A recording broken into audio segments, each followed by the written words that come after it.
Every few years, the Pacific Ocean changes its rhythm. Winds weaken, warm water moves, rainfall shifts, and suddenly, weather patterns around the world begin to change. This is El Niño, one of the most powerful natural climate patterns on Earth. In this video, we will explain how El Niño forms, how it affects both hemispheres, what people should do during an El Niño episode, and whether humans can prevent or control it. To understand El Niño, we first need to understand the normal state of the tropical Pacific. Under normal conditions, strong trade winds blow from east to west across the equator. These winds push warm surface water toward Asia, Indonesia, and Australia. As warm water piles up in the western Pacific, colder water rises near South America, especially near Peru and Ecuador. This rising cold water is called upwelling. This creates a strong temperature difference across the Pacific. The western Pacific becomes warm and rainy, while the eastern Pacific stays cooler and drier. This temperature contrast supports a huge atmospheric circulation system called the Walker circulation. Air rises over the warm western Pacific, moves high in the atmosphere, sinks over the cooler eastern Pacific, and returns as trade winds at the surface. El Niño begins when this normal system is disturbed. The trade winds weaken. Sometimes winds even reverse for short periods. When this happens, warm water that was stored in the western Pacific starts moving eastward.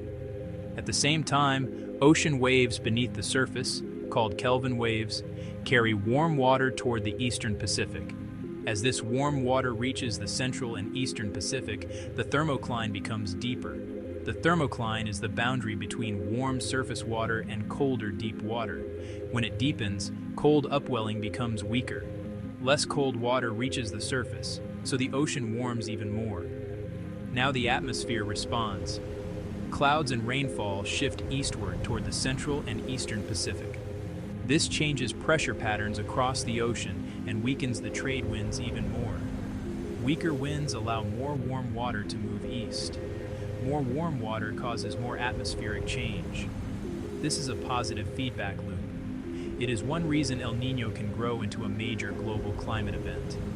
But El Niño does not last forever. Over time, the ocean atmosphere system begins to discharge its stored heat. Waves reflect across the Pacific. The system loses energy. Eventually, El Niño weakens, ends, and sometimes swings into the opposite phase, called La Niña. El Niño events usually happen every 2 to 7 years. They often develop during spring or summer, peak near the end of the year, and last around 9 to 12 months. Some events last longer, but no two El Niño events are exactly the same. Some El Niño events warm mostly the eastern Pacific. Others peak farther west in the central Pacific. This matters because the location of the warm water affects where rainfall moves, where storms form, and which regions experience drought or flooding. So El Niño is not one fixed pattern. It is a family of related climate events. El Niño affects global weather because it moves tropical heat. When deep thunderstorm activity shifts over the Pacific, it disturbs the global atmosphere. Jet streams move, storm tracks shift, monsoons change, tropical cyclone activity changes. This is why an ocean event in the Pacific can affect weather in North America, South America, Africa, Asia, and Australia. Near the eastern equatorial Pacific, especially along the coasts of Peru and Ecuador, El Niño often brings much warmer ocean water, weaker upwelling, heavy rainfall, coastal flooding, landslides, and fishery disruption. Marine ecosystems can suffer because the normal supply of cold, nutrient-rich water is reduced. In Indonesia, the maritime continent, and Australia, El Niño often suppresses rainfall. This can bring hotter and drier conditions, delayed monsoons, drought, wildfires, water shortages, crop stress, and pressure on hydropower systems. In South Asia, especially India, El Niño often weakens the summer monsoon. That does not mean every El Niño causes a failed monsoon, because other climate patterns can interfere. But the risk of below normal rainfall, heat stress, reservoir pressure, and agricultural losses usually increases. In the Horn of Africa, El Niño can increase rainfall during certain seasons, especially the short rains. This may help after drought, but too much rain can cause flooding, river overflows, landslides, displacement, and disease outbreaks linked to unsafe water. In southern Africa, El Niño often has the opposite effect. Rainfall during the growing season may decrease, while temperatures rise. This increases the risk of drought, crop failure, food insecurity, and water shortages. In southern and southeastern South America, parts of the region often experience wetter conditions. This can bring river flooding, crop disruption, and damage to infrastructure. In North America, El Niño often changes winter weather.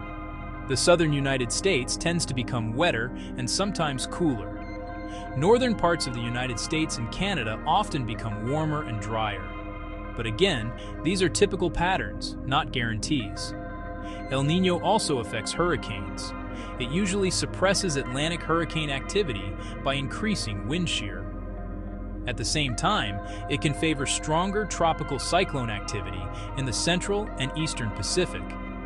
So El Niño does not simply increase storms everywhere, it shifts storm risk from one basin to another. El Niño can also raise global average temperatures. That happens because warm ocean water releases heat into the atmosphere. This is why strong El Niño years often appear among the warmest years on record. Some El Niño events are especially famous. The 1982 to 1983 event was one of the strongest of the 20th century. It brought major flooding to parts of Ecuador and Peru, damaged marine ecosystems, and pushed scientists to improve El Niño monitoring. The 1997 to 1998 event caused widespread floods, droughts, and economic losses around the world. It became one of the clearest examples of how powerful El Niño can be. The 2015 to 2016 event was also extremely strong, affecting food security, agriculture, water resources, and public health across many regions. The 2023 to 2024 event was another strong episode and contributed to extreme global warmth. El Niño impacts are not just weather stories. They affect food prices, crop yields, fisheries, disease risk, wildfire risk, hydropower production, transportation, and national economies. Direct damage may happen in months, but economic effects can last for years. The good news is that El Niño can often be predicted months in advance. Scientists monitor sea surface temperatures, trade winds, ocean heat content, pressure patterns, and subsurface ocean changes. They use satellites, ocean buoys, and climate models to watch the Pacific in real time. One of the most important tools is the Tropical Pacific Observing System. Buoys across the ocean measure temperature, winds, and currents. These observations help scientists detect early signs of El Niño before the full event develops. But prediction is not perfect. Forecast skill often drops during the boreal spring, a period known as the spring predictability barrier. During this time, the climate system is harder to forecast, and models can disagree about how strong an event will become. So forecasts are useful, but they always come with uncertainty. Because El Niño cannot be stopped, preparation is the most practical defense. But there is no universal El Niño checklist. The right response depends on local risk. Some places prepare for floods, others prepare for drought. Some prepare for heat, wildfire, disease, or cyclone changes. Governments should use seasonal forecasts early. They can update drought and flood plans, manage reservoirs, prepare emergency food and water supplies, protect health systems, support farmers, and pre-position relief before disasters happen. The key is anticipatory action. Act before the damage peaks, not after. Local authorities can clean drainage systems, protect wells and water treatment facilities, prepare shelters, reinforce flood-prone areas, plan water restrictions, and monitor disease risks. Utilities can prepare for water shortages, power demand changes, and infrastructure stress. Farmers can adjust planting dates, Choose drought-tolerant crops, protect stored harvests, conserve soil moisture, manage irrigation, prepare animal feed, and follow agricultural weather advisories. Fishers may need to prepare for changes in fish location, ocean productivity, storms, and coastal conditions. Households should follow official weather updates and local warnings. In flood-prone areas, prepare emergency kits, protect documents, avoid floodwater, and know evacuation routes. In drought-prone areas, conserve water, store safe drinking water, reduce fire risk, and prepare for heat. In wildfire-prone areas, limit smoke exposure and follow evacuation alerts. In disease-prone areas, protect drinking water, improve sanitation, and reduce mosquito breeding sites. A common question is whether climate change is making El Niño more frequent or stronger. The answer is complicated. There is no simple evidence that climate change has already clearly increased El Niño frequency or intensity beyond natural variability. But a warmer climate can make some El Niño impacts worse. Warmer air holds more moisture, which can intensify heavy rainfall. Higher background temperatures can worsen heat stress and drought impacts. So even if El Niño itself is natural, its consequences can become more damaging in a warmer world. Now the biggest question, can humans prevent or control El Niño? The short answer is no. El Niño is too large, too complex, and too connected to the global climate system. It involves the entire tropical Pacific Ocean, the atmosphere above it, deep ocean heat, winds, waves, clouds, and global circulation patterns. Some experimental ideas have been discussed, such as reflecting sunlight, brightening marine clouds, or changing ocean conditions. But these are not operational solutions. They are uncertain, risky, and mostly theoretical. A method strong enough to alter El Niño could also change rainfall, drought, agriculture, and storm risk across many countries. That creates a serious ethical problem. Who gets to decide which region becomes wetter or drier? Who is responsible if one country benefits while another suffers? The realistic solution is not to control El Niño. The realistic solution is to understand it, forecast it, prepare for it, and reduce vulnerability. Better early warning systems, better water management, better agriculture planning, better disaster response, better public communication, and long-term climate adaptation.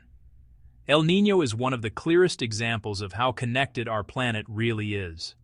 A change in Pacific winds can affect rainfall in Africa, drought in Australia, monsoons in Asia, floods in South America, hurricanes in the Atlantic, and winter weather in North America. It is not magic. It is ocean, atmosphere, heat, and feedback. We cannot prevent El Niño, but we can prepare for it.